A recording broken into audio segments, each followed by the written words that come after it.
ఒక అందమైన పల్లెటూరులో రాము అనే పేద రైతు ఉండేవాడు. అతను తన కుటుంబాన్ని పోషించడానికి ప్రతిరోజూ చాలా కష్టపడి పనిచేసేవాడు. ప్రతిరోజూ తెల్లవారుజామున లేచి అడవికి వెళ్లి కట్టెలు కోసి వాటిని గ్రామంలో అమ్మి తన కుటుంబానికి ఆహారం సంపాదించేవాడు. అయ్యో, ఈరోజు ఎండ చాలా ఎక్కువగా ఉంది. శరీరం మొత్తం అలసటతో నిండిపోయింది. కాసేపు విశ్రాంతి తీసుకుంటే బాగుంటుంది. కొంచెం చల్లని నీళ్లు తాగి ఈ పెద్ద చెట్టు నీడలో కాసేపు కూర్చుంటే నాకు మళ్ళీ పనిచేయడానికి శక్తి వస్తుంది. అలా అనుకుంటూ రాము నెమ్మదిగా అడవిలో ముందుకు నడుస్తూ చివరకు ఒక పాత బావి దగ్గరకు చేరుకున్నాడు. ఈ బావిలో నీళ్లు చాలా చల్లగా మరియు స్వచ్ఛంగా కనిపిస్తున్నాయి. కొంచెం నీళ్లు తీసుకుని తాగితే నాకు చాలా సౌఖ్యం కలుగుతుంది. రాము బావిలోకి వంగి నీళ్లు తీస్తుండగా అతని చేతిలో ఉన్న ఇనుప గొడ్డలి ఒక్కసారిగా జారి బావిలో పడిపోయింది. అయ్యో, నా గొడ్డలి బావిలో పడిపోయింది. ఇది లేకపోతే నేను కట్టెలు కొట్టలేను. నా పనంతా ఆగిపోతుంది. దేవుడా, దయచేసి నాకు సహాయం చెయ్యండి. లేకపోతే నా భార్య మరియు పిల్లలు ఆకలితో చాలా బాధపడాల్సి వస్తుంది.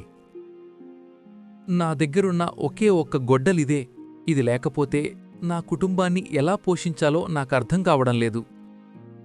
రాము బాధతో బావి పక్కన కూర్చుని ఉండగా ఒక్కసారిగా బావిలో నుంచి ఒక ప్రకాశవంతమైన వెలుగు బయటికి రావడం ప్రారంభమైంది. ఆ వెలుగు క్రమంగా పెద్దదిగా మారి ఆ వెలుగులోంచి ఒక అందమైన మాయాదేవత నెమ్మదిగా బయటికి వచ్చింది. నాయనా రాము, ఎందుకిలా బాధపడుతూ కూర్చున్నావు?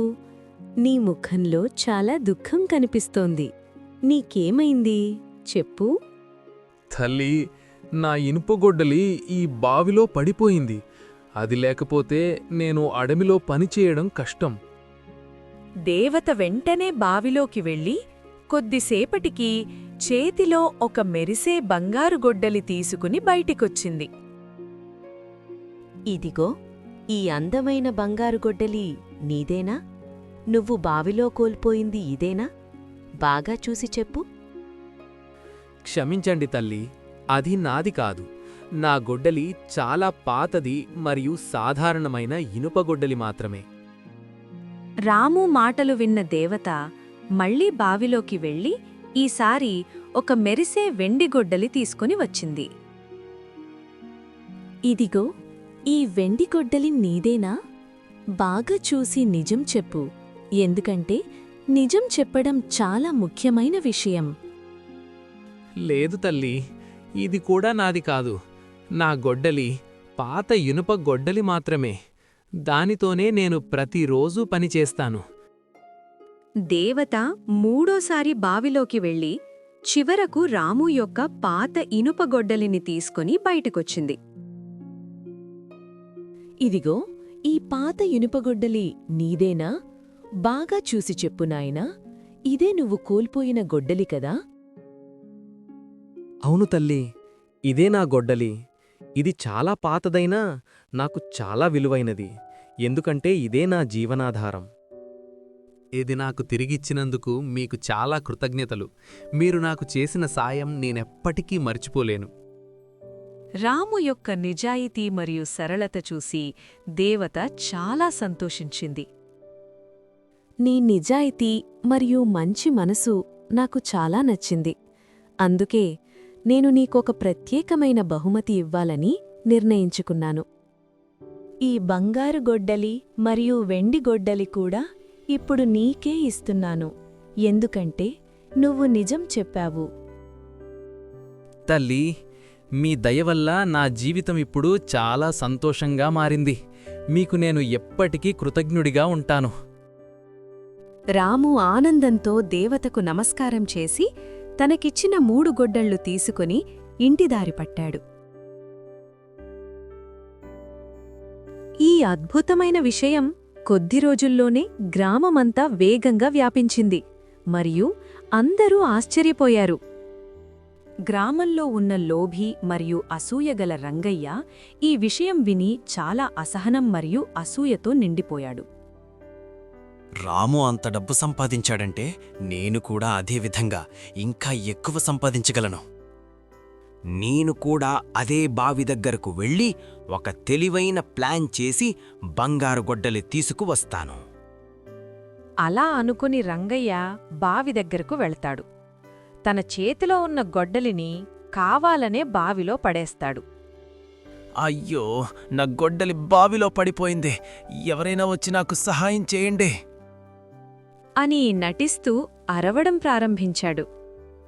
కొద్దిసేపటికే మళ్లీ బావిలోంచి వెలుగు వచ్చి మాయాదేవత ప్రత్యక్షమైంది. నాయనా, నీ గొడ్డలి పోయిందా? నీకు సహాయం చేయడానికి నేనిక్కడికి వచ్చాను. అవును తల్లి, నా గొడ్డలి పొరపాటున బావిలో పడిపోయింది. దేవత బావిలోంచి ఒక మెరిసే బంగారు గొడ్డలి తీసుకుని రంగయ్యకు చూపించింది. ఇదిగో, ఈ బంగారు గొడ్డలి నీదేనా? బాగా చూసి నిజం చెప్పు నాయనా. అవును తల్లి, ఇదే నా గొడ్డలి. దయచేసి త్వరగా అది నాకు ఇచ్చేయండి అని ఆశగా చెప్పాడు. రంగయ్య అబద్ధం చెప్పిన వెంటనే దేవత ముఖంలో కోపం స్పష్టంగా కనిపించింది. నువ్వు అబద్ధం చెప్పావు. లోభం మరియు అసత్యం ఎప్పుడూ మనిషిని తప్పుదారి పట్టిస్తాయి.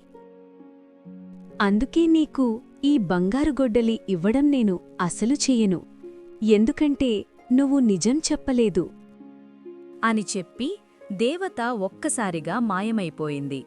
మరియు బంగారు గొడ్డలి కూడా కనిపించకుండా పోయింది. రంగయ్యకు బంగారు గొడ్డలి దొరకలేదు.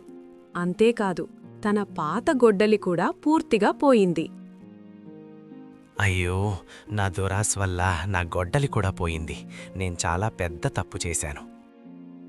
రంగయ్య తన తప్పు తెలుసుకుని చాలా బాధతో నెమ్మదిగా గ్రామానికి తిరిగి వెళ్ళిపోయాడు. ఇక రాము మాత్రం తన నిజాయితీ వల్ల సంతోషంగా జీవిస్తూ గ్రామంలో మంచి పేరు సంపాదించాడు. ఈ కథ మనకొక ముఖ్యమైన పాఠం చెబుతోంది.